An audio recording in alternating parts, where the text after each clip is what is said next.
It is great to see you. I feel like it's been too long since we've been together. I've been everywhere since we've last seen each other. I have. I was in Central Florida teaching a couple weeks ago, and then last week I was with all the couples at the couples retreat, and yeah, those are the couples who were there. Everybody else is like, I don't know what's so exciting about that. That's because, listen, people were excited not because I taught, but because my wife taught. And everybody, when they hear my wife teach, she's amazing. And so when she teaches, everybody gets excited. Like, you're okay, but we want to hear more of her, you know. So, and then on Friday, I flew to New England and spoke twice at a conference for pastors yesterday, and then I flew home last night. I got home about midnight, and because I could not miss the finale of Collision. Now, if I can ask, by the way, this is our 30th message in the Gospel of John. How many of you were here back in February when we started Collision? All right. Oh, wow. Hey, great. Glad you're here. Glad you're here. Now you know everything about the Gospel of John. So you have, there'll be certificates at the end. No, there won't. but man, it was great. It was great. I love teaching, and it's been great to invest in different groups. But I'll tell you what, this is my favorite group to talk to, no doubt, is the folks that call Calvary home. And so the other day, probably a couple weeks ago, I was having this conversation with my son. And my son, if you have kids, you know that their decision for career changes all the time. And so my son has been kind of back and forth as to what he wants to do when he grows up. He's kind of narrowed it down to 3 things. It was really, really more like 2 things, and he's added a third recently. It was either, for a long time, he was either astronaut or ninja. And but he just added a third. He's like, Dad, I talk a lot about being an astronaut or ninja. But I'm thinking now, maybe, I think I want to be a pastor. And so I'm like, bro, that's great. And I said, well, if you're going to be a pastor, then that means you got to start your training. So I accept you as my Padawan learner, and we're going to start the training now. And so I was officiating a wedding a couple of weeks ago, and I said, all right, this is part of your training. You're going to come with. You're going to be my wingman at the wedding. And so first thing you got to do is you got to suit up. So I put on my black suit. He put on his black suit. I had my Bible. He had his Bible. And so we went together, and I said, now you got to watch what I'm doing. Someday you're going to officiate a wedding, so you're going to watch what I do, watch how I talk to the couple when I'm on the stage, watch what everything that happens. And he says, all right, Dad, you're the senior pastor, and I'm the junior pastor. So if you talk to him, he'll tell you he is a junior pastor. If you see him in a pool, he might try to baptize you, so just be careful. So the wedding starts, and another pastor's doing the first part of the ceremony, and then I tell him, all right, I'm up, so just watch me.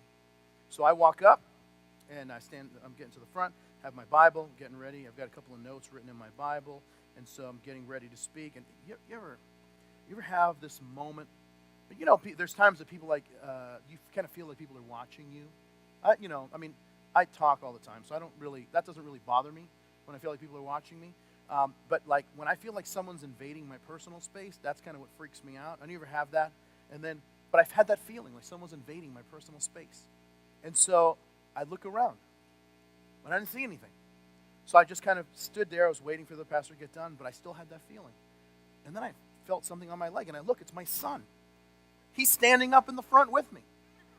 And I'm like, what are you doing? And he's like, you told me to follow you.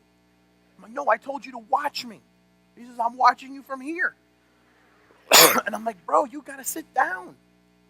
You got to watch me from your seat. He's like, oh, okay. So I'm like, all right, now go. So he goes and sits down. He's watching me. And later that day, he gets to bed. We have dinner. And, he gets his pajamas on. He's going to sleep. And we always pray with our kids and talk to them, before they go to sleep. It's always like some of the best conversations we have. And I'm like, so how did you like your first day of training? and being a pastor. He's like, oh, Dad, it was great. I'm really sorry about the mix-up. And I'm like, you're 5 years old. How do you even know the word mix-up? And he's like, I'm sorry about the mix-up with that. And I'm like, yeah, don't worry about it. And he says, but Dad, I'll be honest with you. I really thought I was going to marry somebody today. And I'm like, slow down, Roscoe. We'll get there. But one of the things that I love about my son, and just, I love about kids in general, is the passion that they have for the future. I mean, kids, that's just one of the things I love about kids, is that they're always talking about what they're going to become. Adults do the opposite. You ever notice that? The adults are always talking about what has happened to them, as opposed to, this is what's going to happen in the future. It's like, this 10 years ago, I'll tell you what happened. And it's like, and what happens is that the thing that did happen is defining them for what's going to happen. And they think that the past becomes prologue to what's going to happen in the future. And too many people, unfortunately, don't see a future that looks any different or any better than where life is right now. And here's the thing that's so amazing, is that the disciples of Jesus, that's where they are. That's where they're living right now. You see, if you can follow and track with us a little bit, they saw Jesus crucified in chapter 19 of the Gospel of John. They saw Jesus risen from the dead in John chapter 20. Didn't Steve do a great job last week? Those of you there, such a good job. And so what happens is that they see him risen from the dead, and they're like, oh, that's awesome. We're so glad he's risen. We're so glad that he's conquered hell and death, and we're forgiven and all of that. And they see Jesus sees the disciples. He fills them with the Spirit. But here's the thing that happens is that they don't really know what else they're supposed to do. Because think about it. For the last 3.5 years, they had left their old lives. And they had started following Jesus. And so they walked where Jesus walked. They ate where Jesus ate. They slept where Jesus slept. They woke up when Jesus woke up. Everything was dictated about the fact that they were following their rabbi, their master, their teacher, Jesus. Well, now he's risen. And now he's not here like he was physically. And they're trying to figure out what that means. And so there's this kind of uncertainty when it comes to their future and what they're supposed to do. And listen, that's not unique to them. For those of us who are Christians, we can be a bit unsure as to what's going to happen in the future. We can be confused about the future, afraid of the future. And I want to tell you this, that Jesus wants to collide with your future. Because there is a great plan that he has for you that is greater than anything that we could have planned for ourselves. And so in this last message in the Gospel of John, the 30th installment of this collision series that we started back in February, in this final scene, the disciples don't know what to do because the future is a little unclear than what they had been used to. And what they're going to do is what many times we do, is we just kind of go back to the old ways. They go back to their old careers. They go back to their old lives. And Jesus is going to show up. And when he shows up, nothing is the same. So I'm going to invite you to open with me to the Gospel of John, chapter 21. Pardon me. And pardon me if I cough a little bit. I've had this cold for roughly 6 months. But I'm told it's going to get better. I've taken every vitamin known to man. I think I've even taken some vitamins that aren't legal in this country. And so, so I started taking vitamins, and now other stuff feels weird. So, it's like my chest feels pretty good, but now it's all in my sinuses. And then I take the sinus stuff, and that's good, but now my head hurts.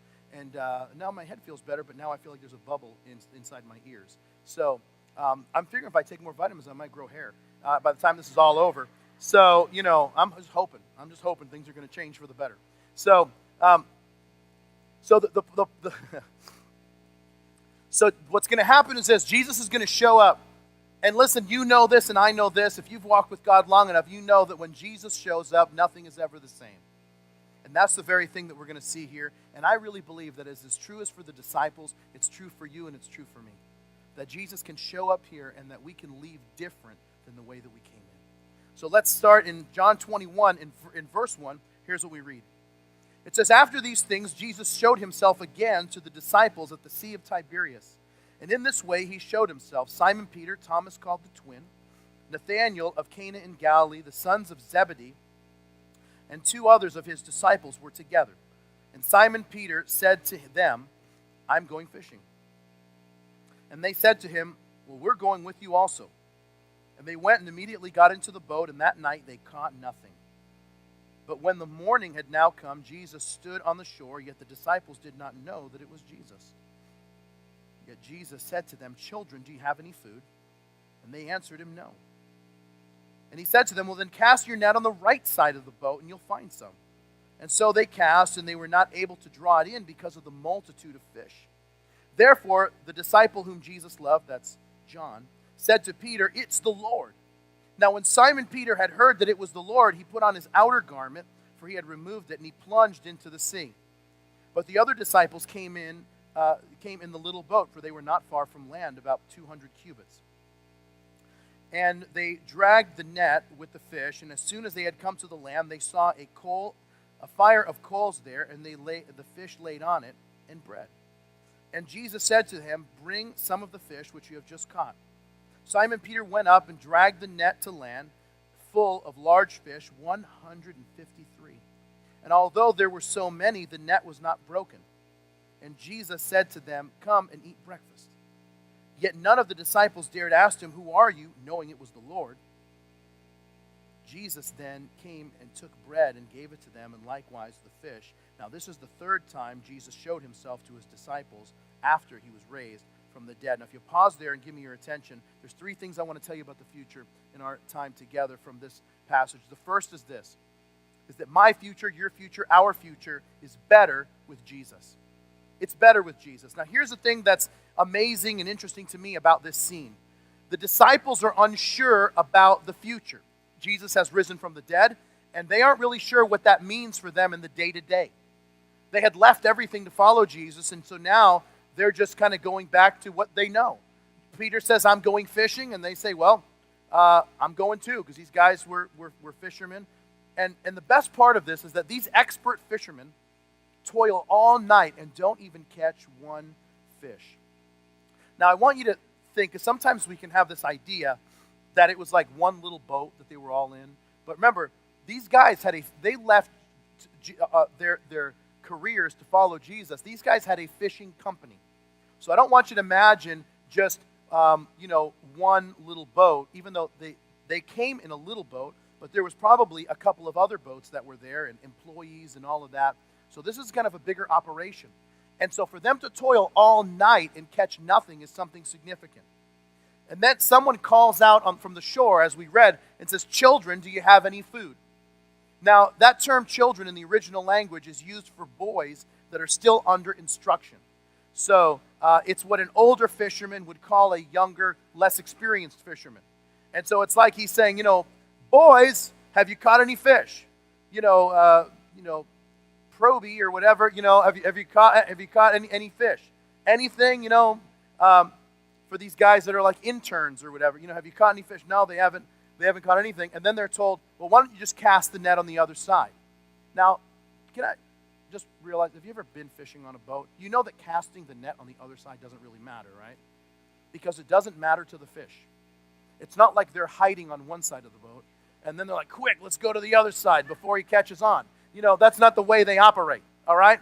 And so, but sometimes we think that's the case. I remember when I was young, my dad, I grew up in Boston, as many of you know, but my dad took us fishing on Cape Cod.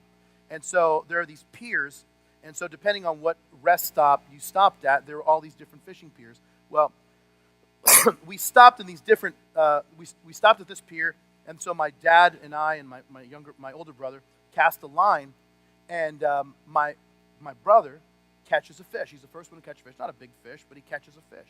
And I remember thinking, like, I reel up my line, and I'm trying to push him out of the way because I want to stand in his spot. Because apparently that's the spot where you catch fish. And I don't understand. It's like, it doesn't matter where you stand. It's actually where the hook is. But I didn't really understand that. I'm like, well, move over because I want to catch a fish too. So, get out of my way. And then, we get into a fist fight, which is how it works when you're 10 and 5. But then so what's the point of saying cast it on the other side? And they catch 153 fish. The reason why this is important is because this was Peter's introduction to Jesus. Now, I put this passage in Luke chapter 5. which really parallels this scene. I want to read it to you, and this is what it says. Now, mind you, the way it would work is that Jesus would begin teaching, and then the crowds would begin to press in so much that Jesus would ask someone who has a boat, saying, hey, can I stand in the boat? You push off from the shore a little bit, and then I can teach from the boat, and everyone would be able to hear me. So if you can imagine, like on the shore, this kind of like amphitheater type, like people just kind of fanned out on the beach. He pulls out a little bit on the boat, and then he's able to teach everyone. Now watch what it says in Luke chapter 5. Then he, Jesus, got into one of the boats, which was Simon's, and he asked him to put out a little from the land. And then he sat down and taught the multitudes from the boat. And when he had stopped speaking, he said to Simon, launch out into the deep and let down your nets for a catch. But Simon answered and said to him, Master, we have toiled all night and caught nothing. Nevertheless, at your word I will let down the net. And when they had done this, they caught a great number of fish, and their net was breaking. And so they signaled to the partners in the other boat to come and help them. And they came and filled both of the boats so that it began to sink. And when Peter saw it, he fell down at Jesus' knees and saying, Depart from me, for I am a sinful man, O Lord. For he and all who were with him were astonished at the catch of fish which he had taken. And also were James and John, the sons of Zebedee, who were partners with Simon. And Jesus said to Simon, Do not be afraid. From now on, you will catch men. And so when they had brought the boat to land, they forsook all and followed him. Now, listen, this whole idea of Jesus being in the boat, cast your net on the other side, that was Peter's call and introduction to ministry. So why is he doing the same thing now? He's doing the same thing now because he's calling them to come back. He's calling him to remember. Remember that you were called. Remember that I called you, and it was the boat, and you had to go throw your net on the other side because you had caught nothing. Well, now the scene is repeated, and Jesus tells them, cast your net on the other side. They catch all these fish, and he remembers that's exactly what happened when Jesus called me. And the reason he does it is because even though he had denied Jesus, Jesus is still calling him back. And listen, that's what we do. You know, we do this as parents, right? How many of you have kids, if I can ask that? How many of you have young kids? Can I ask that? Most of us. These are the people to pray for, by the way. And we know this, right? You know this as parents that, you ever ask your child a question and then you ask your child the same question again? Like, you don't ask them the same question because you liked the first answer. What did you do? Well, I did this. What did you do? You ever have that moment? I had this a while ago when my daughter Olivia wasn't born yet, so my Mia was 4, and then Xander was 2, and Olivia hadn't come out the chute yet. And but what happened is that we were going to go to Disney World like a month or 2 later, and so Mia wanted to do the Jedi Academy, which are for kids, by the way, and they are very rude when you try to get in there as an adult. Just throwing that out. Because if you try to act like you're less than 12. And so we're there. I told her, I said, well, if you're going to do this, we're going to have to do some training. So we're doing some, I just happen to have a couple lightsabers at the house, like everybody else. And so we're doing some training. I've got the red one because I'm Darth Vader, and then she's, and I'm trying to tell her to come to the dark side, because we have all this great stuff. And she's like, I'll never turn to the dark side. So this is all the part of the training. Well, one day she wanted me to help her train, and I'm like, I can't.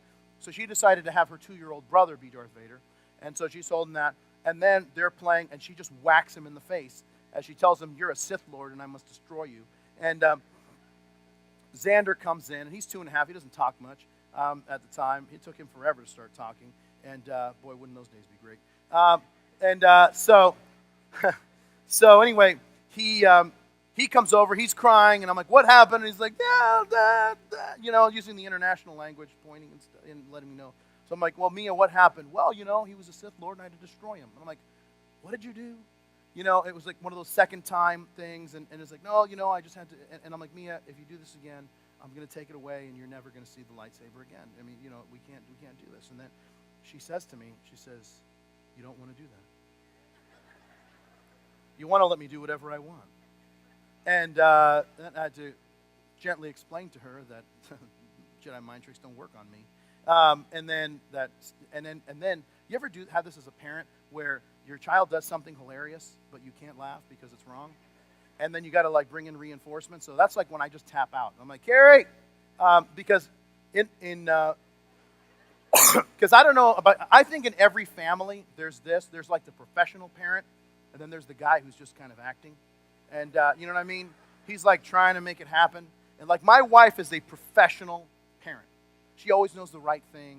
She has like this amazing measure of grace and wrath. You know what I mean? And it's like, I never know when is the right time for that. You know what I mean? And you know, and I'm like, who ate all the Reese's Pieces? The judgment of God. She's like, it's okay. Oh, this is not the time for that? Okay. You know, the chair breaks. Hey, it's cool. You know, just don't mess with my candy. So anyway, but that's what I think. I really think that there's the professional parent, and then there's the other guy, you know, most of the time. Unless you're in a strange situation where you're the dad and you're like the professional parent. I just kind of go with whatever my wife's onto, you know. But I'm the man of the house, so I like to just assert myself. Like, yeah, what she said. Take that, kids. You know. So anyway, I kind of went off on what I was saying. So there's, wow, that was kind of anyway. I got home at midnight last night from this trip, and I had like extra shots of espresso in my coffee, so I may do some of this message running in place. So if I'm, you know, go a little off, forgive me. But so here's the thing. So the whole thing is, like, as parents, once again, we ask the questions. Once again, we're trying to bring them back, reel them back in, to remind them of something. Like, okay, what did you do? Okay, let's try that again. What did you do? And so what is Jesus doing? Bringing Peter back. Bringing Peter back to the moment. Remember when I called you? Remember when you said, depart from me, I'm a sinful man. You didn't think I could ever use you? And now you failed. You denied me. I'm bringing you back to the same place. That's how he immediately knows that it's the Lord. Because he's like, I remember that day. I remember toiling that night, catching nothing, throwing my net on the other side and catching enough fish that the net was breaking. And I remember this. And listen, it's also a reminder to Peter and to us that life is better with Jesus. You know why? Because they catch all these fish, right? They show up and Jesus is cooking them breakfast. And by the way, can we just note for a moment how awesome it would be for Jesus to cook us breakfast? Because there's a lot of things that are awesome. I love breakfast. I'm also a big fan of lunch and dinner. But I am a big fan of breakfast. And I just think, I mean, could there be anyone better to have you cook you breakfast than Jesus himself? And so he cooks them this fish. And by the way, if you're from the Middle East or you've ever been there, they do a lot of fish for breakfast. I know for us that's a little weird. But when I was in Israel, I mean, they had for breakfast they had these buffets, and it was like, you know, like bin after bin of fish, which is really good for you, but it's kind of rough in the morning. So, but they think it's awesome. So, and Jesus has it, so it is awesome. So we got to get with that because he says it's good. So, all right. But here's the thing that's amazing to me. Did you notice they get here with all the fish, but he's already cooking fish? He's got his own fish. He's got Jesus fish. You got Sea of Galilee fish, but he's got Jesus fish that you didn't even know about. And that's the thing that just blows me away is that, listen, God has resources that we don't even know about. There's stuff that's going on, and we're like, you know, God, I need you to do this. And here's what he's saying. I've got fish frying that you don't even know about. I've got fish going that's different than the fish you have. And it's like, well, what's the point of then having the fish? Because here's the cool thing. After they eat the fish, they're going to be able to sell that fish, provide for their families, do all this great stuff. And he's still not even, it's not like he's like, hey, you got that fish, let me cook some of your fish. No. He's like, I already got fish going. Come and eat. I've already got it taken care of. And listen, can I just remind you, that's why life is better with Jesus. Because he has resources that we don't even know about, resources we haven't even accounted for, because many times we're trying to figure out how we're going to make it work based on our own limited resources, and God's resources are unlimited. Listen, when my wife and I were first married, we had this, we we were a young couple. We were finishing college, and we came into our marriage with some debt, and so we were really being aggressive to become debt-free, which thankfully within the first couple of years we became debt-free. So we had a tight budget. In fact, this is 1997. I just like to say that because, but it was 1997 when we got married, and we had a monthly budget of groceries of $25. And it's like, was that like 1950? That's why I say it was 1997, because people think like, oh, that must have been, like right after World War II. No, that was like Clinton was president, all right? So when this was happening. So this is, and we just, and somehow it worked out, right? People look at me and they're like, he doesn't look like he's missed a meal. And what happens is that, but there was one day in particular that I remember so vividly that we looked in the cupboards and we looked in the fridge and there was nothing.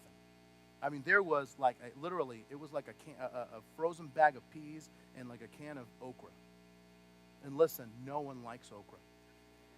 People who like okra are lying because they're hipsters or something. You know what I mean? They think it's cool to like okra. It's not. And it's of the devil. All right? So, I'm pretty sure it is. And so, anyway, so there was nothing. And I'm like, well, maybe it's okra and peas. This is a rough situation. And so my wife and I, so we're like, all right, we'll figure that out. Let's go to the mailbox. We go to the mailbox, and we open the mailbox. And we had hosted a small group for college students for a while at our little apartment. And there was a girl that was she was leaving to be a missionary in Guatemala. And so she left, and she wrote us a letter. We opened, it was a letter from her. Pardon me. And she says, Bob and Carrie, thank you so much for your generosity. It was so great being part of the small group. And, I just wanted to do something for you guys because you guys have been so generous with us. And it was all a bunch of nice stuff. And this is before gift cards, so you can remember back, this was even before like cell phones, if you can think that happened. But it was a gift certificate, if you remember those. It was a gift certificate for $25 to Publix. And, I'm telling you, I was like weeping over the gift certificate. That's so good. That's so good. That's good. It was like one of those things, and my wife is crying, and I'm like, honey, let's go to Publix because Jesus is buying. And listen, that's because God has resources that we don't even know about. We simply need to stay close to Him and trust Him. And just like these guys, you know what they found? They came in with all the fish that God had provided, but He had other fish that they did not even realize was there. Now look at verse 15. The story goes on. It says, so when they had eaten breakfast, Jesus said to Simon Peter, Simon, son of Jonah, do you love me more than these? And he said to him, yes, Lord, you know that I love you. And he said to him, feed my lambs. And he said to him again a second time, Simon, son of Jonah, do you love me? And he said to him, yes, Lord, you know that I love you. And he said to him, tend my sheep. And he said to him a third time, Simon, son of Jonah, do you love me? And Peter was grieved because he had said the third time, do you love me? And he said to him, Lord, you know all things. You know that I love you. And Jesus said to him, feed my sheep. Most assuredly, I say to you, when you were young, you girded yourself and walked where you wished. But when you are old, you will stretch out your hands and and another will gird you and carry you where you do not wish. This he spoke, signifying by what death he would glorify God. And when he had spoken this, he said to him, follow me. Now, if you pause there and give me your attention, here's the second thing I want to share with you. And that is that my future, your future, our future is not defined by our past. Our future is not defined by our past. I don't know if you ever had this moment. You ever been dreading to have a conversation with somebody? Like, oh, I got to talk about that guy, about the thing. And it's like you're doing everything else to not, kind of deal with the thing. You got to have the conversation with the guy about the thing. And I have this, my guess is that Peter has this feeling because they need to have this conversation about the fact that Peter denied Jesus. He said, I will never do it. I'll die for you. And then, like a couple hours later, Jesus, never heard of him. Who's that?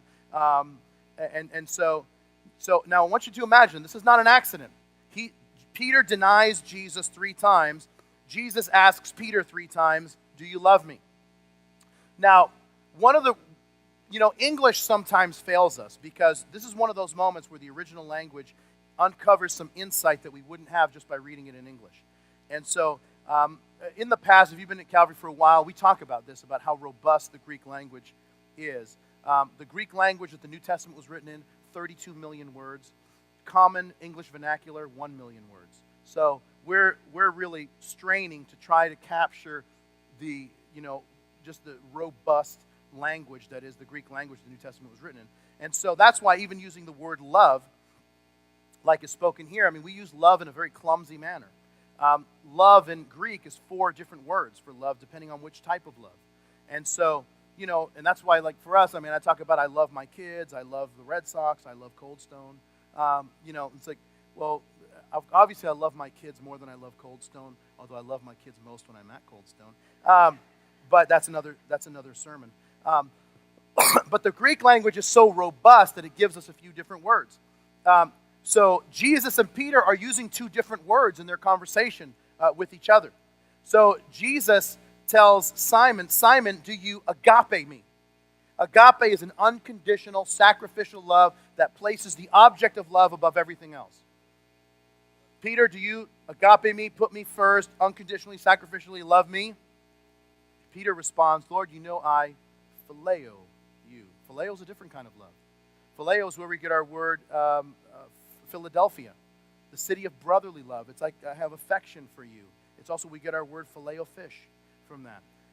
No, we don't. But Peter, so think about what happens. Jesus says, Peter, do you love me unconditionally, agape me, unconditional, sacrificial? And he says, he responds to Peter, Jesus responds, well, Jesus, I really, really like you. Basically what he's saying. I love you, but, like a couple notches down from that. And he asks him a second time, do you agape me? Oh, I phileo you. I really like you. You have a great personality. You know what I mean? It's like, I really like you. And then the third time, Jesus takes it down a notch. He says, well, do you phileo me? And he says, and that's when he's grieved. He's like, that's what I've been saying. That's what I'm trying to say. And what's happening then? He's saying, feed, as you can see every time he says, feed my lambs, tend my sheep, feed my sheep. What's he doing? Jesus is recommissioning Peter as a disciple and letting him know that all is forgiven. And that's why he's asking about the depth of his commitment. You know why? Because the denial of Jesus could have been the defining moment in Peter's life. The betrayal of Jesus was the defining moment in Judas Iscariot's life. I mean, it was he betrayed Jesus and then he went and hung himself. That was the defining moment of his life. And it could have been the defining moment of Peter's life, but instead he comes back and he learns. And let me tell you one of the things, but his life was not defined by the mistake that he made. And one of the things that happens with us is that there'll be a mistake, there will be something that happens in our past, and we will let that make us who we are. And we will say, I am A, and we will fill that in with something that's happened in the past. Well, that's who I am because this happened 5, 10, 15, 20 years ago. And listen, Peter is able to move on because he starts believing about himself the things that Jesus says about him. Isn't that amazing? Peter's name, his given name, is Simon. The name Simon means, in the Greek language, it means shifting sands. Something that's not very stable, not very sturdy, not very solid. Peter makes the confession in Matthew 16, to Jesus, who do men say that I am? He says, I believe that you are the Christ, the Son of the living God. And Jesus says, flesh and blood has not revealed this to you, but my Father is in heaven. Therefore, your name is Peter. Peter means rock. Peter was the original Rocky, because that's what his name means. Adrian, not so biblical. Rocky, very biblical. But that's the whole thing. I mean, he goes from shifting sand to now rock. And listen, but he calls him rock, but didn't he deny? Didn't he make the mistake? Yeah. But Jesus is saying this is everything that you can become. He's not living in the past of everything you've done, all the mistakes you've made. He's saying, hey, listen, this is who you've become. And that confession that I'm the Christ, the Son of the living God, I'm going to build the entire church on that confession. That Jesus is the Christ, the Son of the living God. Listen, we've got to start believing the things that God says about us and not living in the past or what someone else has said about us or thought about us or spoke to us. And listen, sometimes it's something that a parent said to us, it's something that a teacher said to us, it's something that someone who was supposed to invest in us, they said something, and somehow it stuck with us, and it got into our mind, seeped down into our heart, And that became what we believe about ourselves. And listen, we have to purge that. And we've got to start believing the things about ourselves that God says. You know, as parents, this is so true. I mean, I tell Xander all the time, multiple times a day, I tell him that he's a good boy. And you know what he believes about himself? He believes that he's a good boy. And, you know, my daughter Mia, Olivia, I tell Olivia too, and she's young, but I tell Mia, who's 7, all the time, I tell her how beautiful she is. And you know what she believes about herself? She believes that she's beautiful. Someone at church came up to her like a couple weeks ago, and I was walking with her, and they said, Mia, you're so beautiful. She's like, yeah, I know. Oh, throttle it back. Next lesson is humility. But listen, sometimes our lives and our future get stunted because we believe things about us that are untrue. Listen, that person you used to be, when you came to know Jesus, that person is gone. The Bible says this, that if any man is in Christ, he is a new creation. Old things have passed away. Behold, all things have become new. So you don't look back to get your identity. You look forward and you look up to get your identity, because the things that God says about you are the things that are true. The person that God is transforming you into is who you are. And we have to realize that. And look how it closes. Look at verse 20. It's so huge. And it says, then Peter, turning around, saw the disciple whom Jesus loved following, who had leaned on his breast at the supper, and he said, Lord, who is the one who betrays you? That's John. And Peter, seeing him, said to Jesus, but Lord, what about this man? And Jesus said to him, if I will that he remain till I come, what is that to you? You follow me. And then the saying went out among the brethren that the disciple would not die. But Jesus did not say that he would not die, but if I will that he remains till I come, what is that to you? This is the disciple who testifies of these things and wrote these things, and we know that his testimony is true. And there are also many other things that Jesus did, which, if they were written one by one, I suppose the world itself could not contain what would be written. Amen. Now, if you pause there, here's the last thing I want to share with you that I believe is so amazing about Jesus colliding with our future, and that is that my future, your future, our future is a personal walk with God. I believe that one of the biggest problems we have in knowing God's will and doing God's will is that we are worried about what everybody else is doing. You know, I'm telling you, we have that same thing that happens with Peter. I see this happen in my home with my kids. My kids all have chores that they have to do. Like, you know, they don't get, they when they were younger, they got allowance, and now there's basic stuff you have to do. That's what happens for being in the Franquist family. There's stuff everybody does. There's extra stuff you can earn money for and buy Legos with it or whatever. And so I the other day I had to clean out my garage. Now, if you're a man and you've ever done this is a serious undertaking, because I had been putting stuff in the garage saying I'll deal with that later. And now it had gotten to the point where I had trouble opening the garage door the other day. And so, and then people would come in. There was someone doing some work on my house.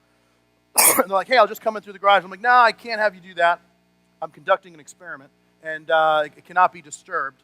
And so they're like, oh, are you a scientist of sorts? And so anyway, so I'm like, I told Mia and Xander, I'm like, listen, you can earn some extra money if you want to help me in the garage. And Xander was like, okay, Dad, but can I ask a question? Sure. Is Mia going to earn money too? Yes. Okay. Can I earn more than her? What's your deal? And I'm like, don't worry about her. Just get to work. That's the point. And listen, that's exactly what's happening here. Peter wants to make sure that John's assignment isn't easier than his assignment. He said, all right, I want you to follow me. Okay. Question. What's he got going on? Is there a way that I can trade in the draft to get his assignment as opposed to mine? And this is one of the problems that I believe we have with really embracing the future that God has for us, is that, listen, you can't embrace the future and keep looking around to see what's going on.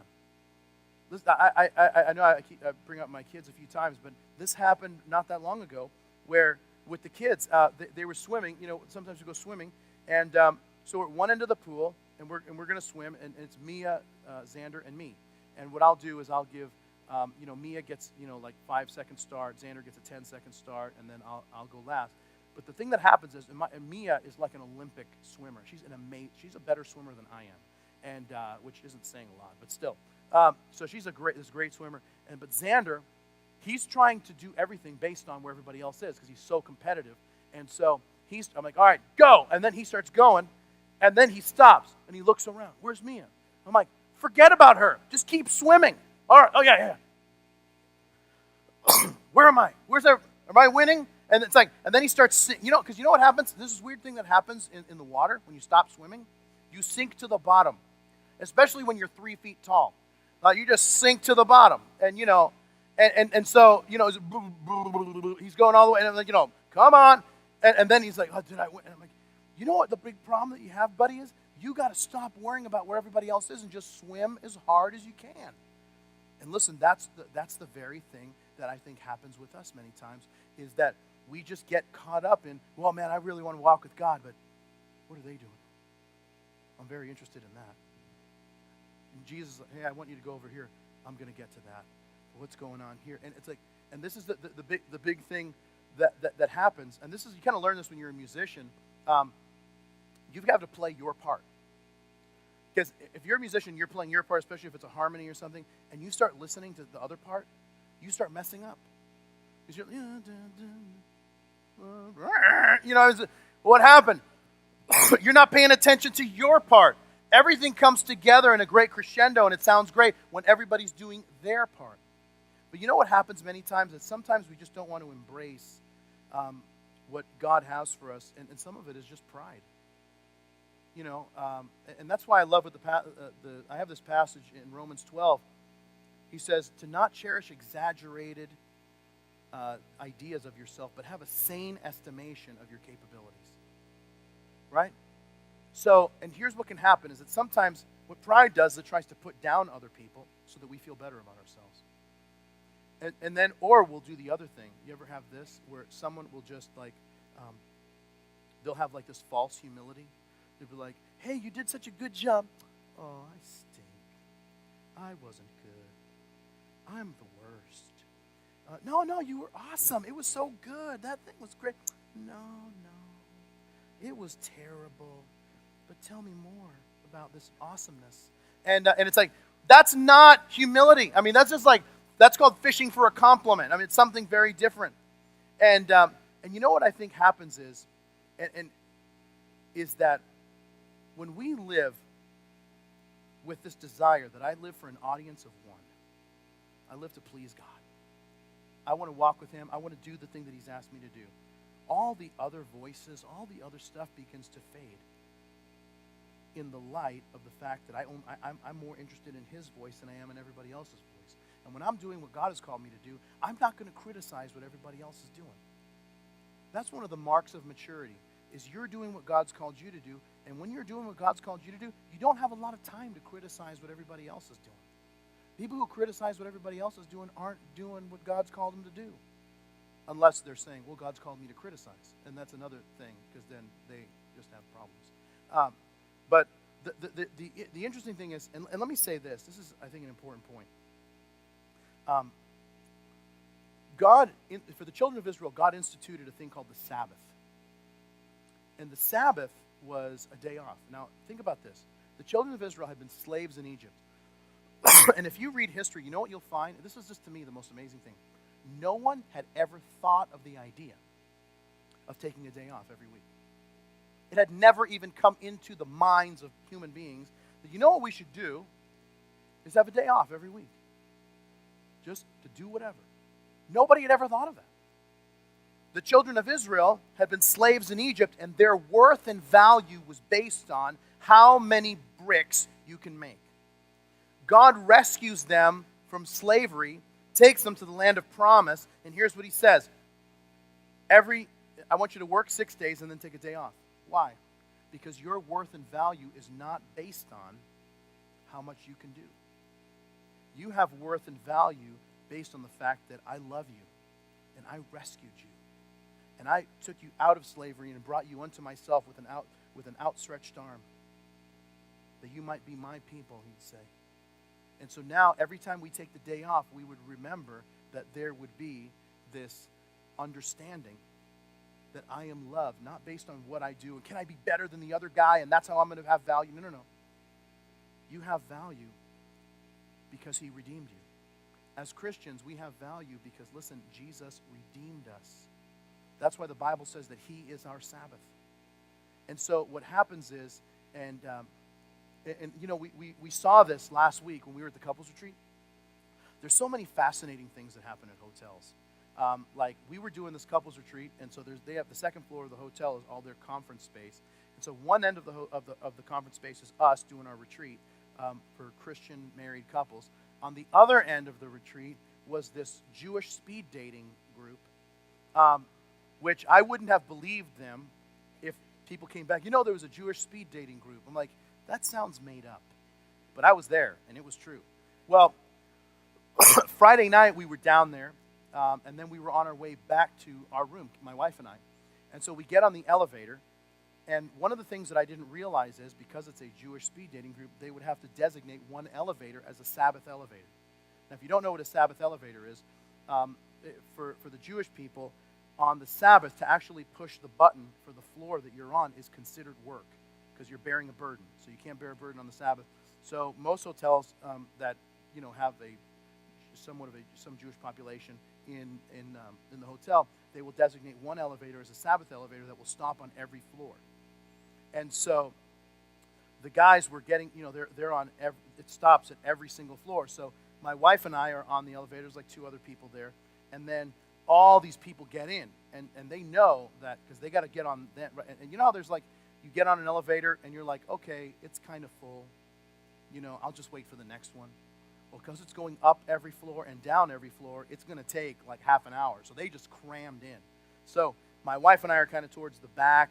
She's at one end of the elevator. I'm at the other end of the elevator. There's all these people in there. And so my wife, being the friendly person that she is, she says Shabbat Shalom to everybody, peace on the Sabbath. And then they see this hot Gentile woman, and they're like, Shabbat Shalom to you. And so they start rapping with her, and the guy tells his friend, he says, oh, this is the first time I've been on a Sabbath elevator. And because my wife is a friendly person and feels this compulsion to talk to people, I don't have that need in my life. But she has this compulsion that she has to be friendly to people and make conversation. She's like, oh, I've been on a Sabbath elevator when I was in Israel. And these guys just light up. They're like, Gentile woman has been to Israel. There's potential here. And so they're like, and then I'm like, yeah, I've been on a Sabbath elevator too. And because I was on the other side, kind of stuck in the back. And yeah, Shabbat Shalom to all of you guys. That's my wife. Anyway, so you think I'm kidding. And so they're like really interested in this hot Gentile woman. And they're like, oh, so you've been on this Sabbath elevator. When were you in Israel? Oh, I was in Israel about 10, 12 years ago. And I'm like, yeah, we stayed at a kibbutzim in Jerusalem. And they're like, oh, and then it kind of turns, and the guy starts realizing, oh, I think these two are together. He's like, oh, you've been to kibbutzim, huh? And yeah, I've been to kibbutzim in Israel, and this is what it was called, Neve Ilan, and we stayed there for, we were on a tour, and we were leading a group of students to Israel, and then they left. Interestingly enough, like once they realized hot Gentile woman wasn't available, everybody they were done. And so now, but the point is this: is that the whole Sabbath issue really had very little to do with work, in the sense of like bearing a burden and all that. It was about there has to be a day where you realize that your worth, your value, and the fact that you are loved is not based on the burdens that you can bear, the work that you can do, and the things that you can perform at. And so that's why they're so strict that it's like, no. On the Sabbath, we don't do anything, because it is the reminder to us that we are loved no matter what. And that's the thing that we have to understand. And sometimes, we don't see our future becoming everything that it can be.